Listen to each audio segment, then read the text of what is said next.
안녕하세요. 건강프라임 김아른입니다. 갑상선암은 여성질환으로 불릴 정도로 여성 환자가 많은 편인데요. 지난해 국민건강보험공단이 발표한 갑상선암 환자 분석 자료에 따르면 여성 진료 인원이 남성보다 약 5배 정도 높은 것으로 알려졌습니다. 한편 갑상선암은 조기에 치료한다면 예후가 좋고 생존율이 높아 착한 암이라고도 불리는데요. 오늘은 갑상선암에 대해 알아보겠습니다. 갑상선은 갑상연골의 아래쪽, 숨을 쉴 때 공기의 통로가 되는 기도 앞쪽에 위치한 나비 모양의 기관입니다. 이곳은 갑상선 호르몬을 생산하고 저장했다가 필요한 기관에 내보내는 기능을 하죠. 갑상선에 생긴 혹을 갑상선 결절이라고 부르는데 크게 양성과 악성으로 나뉩니다. 이 중 악성 결절들을 갑상선암이라고 말합니다. 갑상선암의 발병 원인은 명확하게 잘 알지 못하는 경우가 많습니다. 그러나 요오드가 많은 음식을 과다 섭취했을 경우 갑상선 질환을 유발하는 요인으로 꼽히며 방사선에 과량 노출된 경우도 발병 위험이 높아집니다. 또 조사 결과를 살펴보면 갑상선암의 가족력이 있는 경우 갑상선암의 발병률이 높아진 것으로 알려졌습니다. 갑상선암은 대부분 특별한 증상이 없고 일부에서 통증이나 쉰목소리, 또 연하곤란 등이 나타날 수 있습니다. 그렇다면 갑상선암의 진단법은 무엇인지 전문가를 통해 알아보겠습니다. 갑상선암은 일단 가장 기본적인 진단은 초음파 검사로 갑상선의 혹의 모양을 살펴보는 것이 됩니다.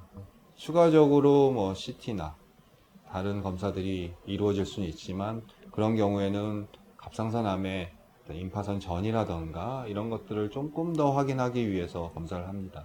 하지만 가장 중요한 검사는 초음파 검사, 그리고 갑상선 기능 검사라고 해서 호르몬 수치를 보는 검사, 이 두 가지가 가장 기본 검사라고 할 수 있습니다. 갑상선암은 악성 결절의 크기가 점점 커지면서 진행되는데요. 주위 조직으로의 침범 정도와 암세포의 림프절 전이 여부, 위치에 따라 결정됩니다. 또 검진이나 영상 검사 등을 통해 대략적인 병기를 추정할 수 있지만 정확한 병기는 조직 검사와 수술 치료 후 외과 의사의 소견을 통해 확진됩니다. 이제 갑상선암과 관련된 몇 가지 궁금증들을 살펴보겠습니다. 첫째, 갑상선암의 자가 진단법이 있나요? 안타깝게도 아직까지 환자가 직접 할 수 있는 자가 진단법은 알려진 것이 없습니다.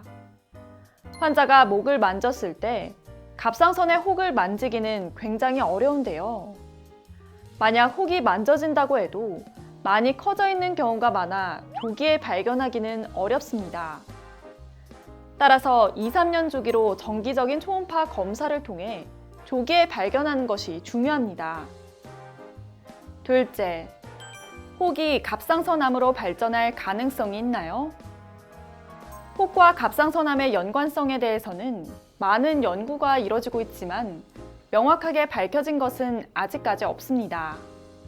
하지만 그레이브스병 같은 면역체계나 유전적 질환에 걸린 경우 갑상선의 혹이 암으로 발전할 가능성이 있다고 알려졌습니다. 하지만 모든 혹이 반드시 갑상선암으로 발전하는 것은 아닙니다. 셋째, 갑상선암의 치료법은 무엇인가요? 갑상선암의 가장 효과적인 치료는 수술입니다. 결절을 포함한 갑상선을 제거하는 것이 가장 대표적인 치료법이고 갑상선을 제거하는 범위는 혹의 크기나 위치에 따라서 조금씩 달라질 수 있습니다. 만약 갑상선암이 피막을 침범했거나 주변 임파선으로 전이된 경우 방사성 동위원소 치료를 함께 시행하기도 합니다. 갑상선암을 수술한 후에 목소리 변화를 경험하는 환자분들은 상당히 많습니다. 일단 가장 심각한 목소리 변화라고 한다면 갑상선 바로 뒤에 위치하고 있는 반회 후두신경이라고 해서 성대로 움직이는 신경이 있는데 그 신경을 손상시키는 경우에 있어서 가장 심한 목소리 변화가 나타납니다. 그렇지만 반회후두신경이 손상되어 있지 않다 하더라도 상후두신경이나 주변의 근육들의 일시적인 손상으로 인해서 수술 직후에 목소리 변화를 경험하시는 환자분들은 많이 있지만 근육의 일부 손상에 의한 목소리 변화는 시간이 지남에 따라서 회복되는 경우가 대부분이고 원래 목소리로 대부분 다 돌아오게 됩니다. 간혹 갑상선암의 증상이 심하게 느껴지지 않아 치료를 하지 않아도 된다는 생각을 하는 사람들이 있습니다. 하지만 예후가 좋은 암이라고 해서 그대로 놔둬도 무방하지는 않습니다. 따라서 정기적인 검진을 통해 만약 일정 크기 이상의 갑상선암이 진단된 경우에는 반드시 적극적인 치료를 하시기 바랍니다. 지금까지 건강프라임 김아련이었습니다.